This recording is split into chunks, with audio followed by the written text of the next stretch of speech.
Mga rason kung bakit nga ba tumataba ang tao. Ito po ang ilan, baka wake-up call mo na ito. Una, sobra-sobra ang nakakain po ninyo. Baka akala ninyo na konti lamang calories na nakain ninyo, mas maiging bilangin kontra sa inyong maintenance calories, baka sumusobra kayo. Pangalawa, metabolismong bumabagal lalo na kung sedentary ang inyong lifestyle o baka may problema kayo sa hormones. Pangatlo, sobrang simple sugars. Madali rin po kasing kainin ng mga yan, madali rin pong inumin pero hindi agad nakakabusog kaya po pwedeng maparami. Yan ang isa sa mga dahilan kung bakit po pwede pong tumataas ang calories na nakakain ninyo kontra calories na inyong nailalabas mula sa metabolismo at sa physical activity ninyo. Pang-apat, baka hindi talaga kayo nagbibilang at complacent kayo sa inyong ginagawa. Do the math.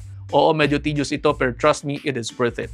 Marami naman pong choices na low in fat at low in sugar kaya po pwede pa rin po kayong kumain ng mas marami, nakabubusog, pero less ang calories. At ayun, almost 1 minute na to. I hope you're all 1 minute wiser. See you next time. Ingat!